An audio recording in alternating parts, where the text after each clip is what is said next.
and they were going to win. So, for the first time in a long time, Fee Collier actually kind of cooked. Angel Reese is smooth 6'3". And jump like that, grab him, rim, and dunk him. Let's be honest, that's bounce for a girl. That's bounce. Now, some of y'all are probably wondering why I said she could dunk. I mean, obviously, Shorty can't dunk now. You see the game, she barely get off the ground. She's getting like an inch off the ground. Anyway, the reason for that is she had a big injury in her leg a long time ago. Now she has a... Angel Reese stepped onto the court, only to have reality hit even harder. In just her first preseason game, the Lynx handed her a defeat so icy it felt like frostbite. Shots wouldn't fall, defenders were relentless, and somewhere in the mayhem, Angel's confidence seemed to vanish. Was it just rookie jitters, or was the WNBA essentially saying, "Welcome to the league, now take a seat"? Either way, it's not the debut she envisioned, but it's one we can't look away from. So, what exactly went wrong in the final WNBA preseason matchup? Let's break it down. I love watching her highlights of missing shots. She's got to be the worst shooter you've met in your... Panic mode is officially on in Chicago, at least for the Angel Reese is the future crowd. After 2 preseason games that felt more like a clumsy high school tryout than the start of a WNBA rookie season, Angel might want to check if her crown still fits. Meanwhile, Caitlin Clark is effortlessly breaking ankles and sinking logo threes like it's just warm-up. Reese, on the other hand, is struggling just to hit the rim without committing a fall or losing rebounds to Camila Cardoso. Spoiler, she's losing both. Please don't forget to like the video and subscribe my channel for more awesome content. Thanks. For instance, before a game or after a game or during practice for real, you rarely ever hear from Angel Reese. And my question is why? Why don't you like to talk basketball, Angel? Is it because you missed so many layups, you're so bad? Let's be real. Angel Reese's preseason showing has been, generously speaking, underwhelming. She managed just 10 points against the Lynx, hitting only 2 of 8 shots. That's 2 baskets over 25 minutes, basically 1 every 12.5 minutes. At this rate, someone should start handing out participation trophies because this isn't the dominance fans were promised. She grabbed 3 rebounds, fine for shooting guard, but when you're supposed to be the paint enforcer and get out-rebounded by a newly arrived teammate, that's awkward. We got to talk about Angel Reese missing out on these press conferences all the time. What is this really about? Here's a girl, right, who loves to be in everybody's face, loves to be on front center, right? Always on TikTok, always on Instagram, always on YouTube with her podcast, but never during press conferences before a game or after a game or during practice for real. You rarely ever hear from Angel Reese. And my question is why? Why don't you like to talk basketball, Angel? Is it because you missed so many layups, you're so bad at basketball for real? It was a completely different story for her preseason debut. She came out firing like it was finals night, dropping assists, sinking threes, and running the floor like she owned it. Her team, the Indiana Fever, racked up 108 points in a game that ended faster than Angel Reese could pick up a 4th foul. Clark was running the offense like a veteran, while Reese was still figuring out her place, torn between being an off-ball decoy and an overly eager cheerleader. Wait a minute, correct me if I'm wrong here. I thought Angel Reese was responsible for elevating the WNBA dump. I thought Angel Reese was responsible for taking the dump and turning it into an unmonetizable turd. Now, to her credit, it is a nicely polished turd.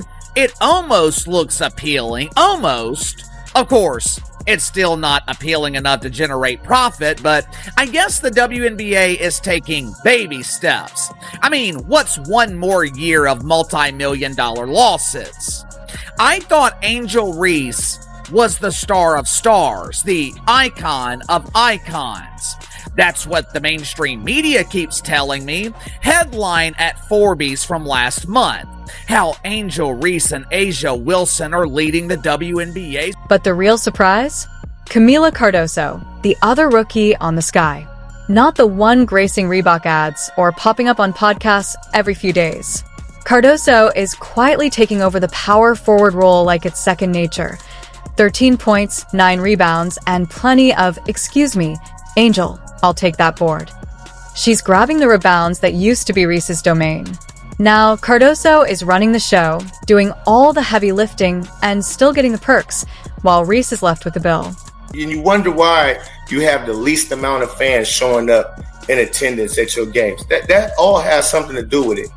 You're not relatable. You're not likable. People only hear from you when you showing half off, your body, or you're showing off what you're wearing, right? Trying to make a fashion statement. You're showing off your new weave. It's so unbelievable. You're showing off your new lashes, right? But you don't talk back. So, let's break it down. Caitlin Clark is gliding into the WNBA regular season like she's been doing it forever, lighting up the scoreboard and making defenders question all their life choices. Angel Reese, meanwhile, is still figuring out how to hit even 25% of her shots without the crowd groaning every time she touches the ball. As if the preseason struggles weren't enough, the Sky's season opener is set against none other than Clark's Indiana Fever. Yes, Saturday promises the showdown everyone's been waiting for. A heavyweight clash where one side has been training hard and the other has mostly been shadowboxing. What was hyped as the rivalry of the decade is starting to feel like a one-woman show, with Clark doing everything short of selling popcorn during timeouts, while Reese provides unintentional comedy, missing easy shots, letting defenders stroll into the paint, and looking completely stunned as Cardoso snatches rebounds she assumed were hers by divine right.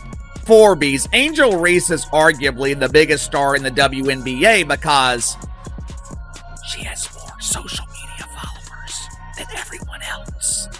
But like I say all the time, popularity on social media, that does not It's not just bad, it's starting to feel personal for Reese. Imagine stepping in as the face of the next generation, only to have your own teammates show you what true paint dominance looks like. Cardoso is snatching up the layups Reese used to feast on in college like they were free samples. But this isn't LSU anymore, and the WNBA doesn't hand out participation trophies. Cardoso's hustle, positioning, and efficiency are sending a clear message. You may have the hype, but I've got the fundamentals. Reese is watching Clark rise as the league's most talked about player overnight, seeing Cardoso establish herself as the Sky's inside anchor and realizing she's stuck in limbo, too inefficient to lead scoring, not dominant enough to control the boards, and too visible to hide on the bench. And while it's only preseason, the real season is about to begin, and Angel's stat line is starting to read more like an awkward footnote than a rookie resume. Folks, the Chicago Sky Game 1 of the preseason was underway last night. Angel Reese looked pretty good, but we're going to get into that momentarily. On the negative side, Angel Reese fans, LSU fans, all of you who tell us, oh my God. And we haven't even gotten to what happens when Caitlin starts torching the Sky defense with one-legged fadeaways, while Reese is sidelined after picking up 2 quick fouls in the first 5 minutes. Saturday's matchup is shaping up to be a brutal reality check. Clark is poised to put on a masterclass, while Reese walks in with a chip on her shoulder the size of a press conference, not the confident kind, but the overcompensating because things aren't going my way kind. The rivalry may have been built on college hype, magazine covers, and Instagram stories, but in the pros, it's being decided by court spacing, pick and roll execution, and actually making your shots count. Can we know how you felt about your play out there? You're 2 for 8. Can we know how you feel about your new role, supposedly being a point forward? Ain't no damn point forward. A point forward is a person that actually create shots for others, easy buckets for others. That's what a point guard. Caitlin Clark don't just pass the ball down to Leah Boston and she turn around and make a layup and get an assist. She don't just get those kind of assists where she really didn't have nothing to do with getting Camila Cardoso or one of her players an easy basket. She not getting nobody no easy baskets. It's all off the execution of the play. whether somebody cut back door and she make a good pass. She can make good passes, but a point forward is somebody who actually orchestrates the offense. Caitlin's transition to the WNBA has been smooth, like a polished piano recital. Angel's, on the other hand, has been more like someone tripping over the bench while trying to tie their shoes. And this isn't just rookie jitters. Reese has already played 2 full games. That's enough to see that dominating under 6'4" freshmen in the NCAA isn't the same as facing seasoned WNBA veterans who know exactly how to exploit every flaw. If she thought she had any breathing room, Cardoso just locked that door and tossed away the key. Every minute Cardoso spends on the floor is a minute Reese isn't getting, and in the WNBA, narratives can flip fast. And the humiliation keeps stacking. Clark is doing it all with a smile, like she knows she just made your favorite player look like a traffic cone. Meanwhile, Reese's defensive stance has looked more where am I supposed to be again than locked in. When asked about her performance, 2 for 8 shooting, and her new role as a point forward, the reality hits. She's not one.